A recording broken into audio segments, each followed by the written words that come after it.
വൈകിട്ട് 4:30 മണിക്കാണ് lieutenant governor VK. സക്സേനയെ കണ്ട് അരവിന്ദ് കെജ്രിവാൾ രാജിക്കത്ത് നൽകിയത്. മനീഷ് സിസോദിയ, അതിഷി, ഗോപാൽ റായ് തുടങ്ങിയവർ അദ്ദേഹത്തെ അനുഗമിച്ചു.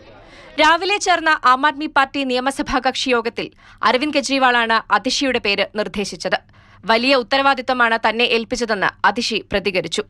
कोई भी और मुख्यमंत्री होता तो वो तुरंत जाके मुख्यमंत्री की कुर्सी पर बैठ गए, लेकिन अरविंद केजरीवाल जी ने जो फैसला लिया, जब तक चुनाव नहीं होता, अरविंद केजरीवाल जी ने भरोसा कर मुझ पे ये जिम्मेदारी दी है. ഡൽഹിയുടെ മൂന്നാം വനിതാ മുഖ്യമന്ത്രിയായിരിക്കും അതിഷി. ബി.ജെ.പി. നേതാവ് സുഷമ സ്വരാജനും കോൺഗ്രസിലെ ഷീലാ ദീക്ഷിതിനും പിന്നാലെയാണ് അതിഷി ഡൽഹിയുടെ ഭരണത്തിന്റെ തലപ്പത്തേക്ക് വന്നത്. കെജ്രിവാൾ മന്ത്രിസഭയിൽ വിദ്യാഭ്യാസം, മരാമത്തടക്കം 14 വകുപ്പുകൾ കൈകാര്യം ചെയ്തിരുന്നു. മദ്യനയക്കേസിൽ മനീഷ് സിസോദിയയും മറ്റൊരു കേസിൽ സത്യേന്ദ്ര ജെയിനും രാജിവെച്ചപ്പോഴാണ് സൌരഭ് ജെയിനിനൊപ്പം അതിഷിയും മന്ത്രിസഭയിലെത്തിയത്. മദ്യനയക്കേസിൽ ഒരു ഘട്ടത്തിലും അതിഷിയുടെ പേര് വരാത്തത് മുഖ്യമന്ത്രി സ്ഥാനത്തേക്ക് പരിഗണിക്കപ്പെടുന്നതിന് കാരണമായി. മികച്ച മുഖച്ഛായയുമായി തെരഞ്ഞെടുപ്പ് വരെ പ്രവർത്തിക്കാനും ആം ആദ്മി പാർട്ടിക്ക് കഴിയും.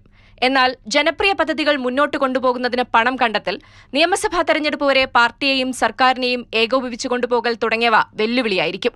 സ്കൂളുകൾ നവീകരിക്കുക, പ്രാഥമിക ആരോഗ്യ കേന്ദ്രങ്ങളിലെ സൌകര്യങ്ങൾ കൂട്ടുക തുടങ്ങിയവ വിജയകരമായി നടപ്പാക്കിയത് അതിഷിയിലെ ഭരണ നൈപുണ്യം വെളിവാക്കുന്നതാണ്. മാതൃഭൂമി ന്യൂസ്, ഡൽഹി.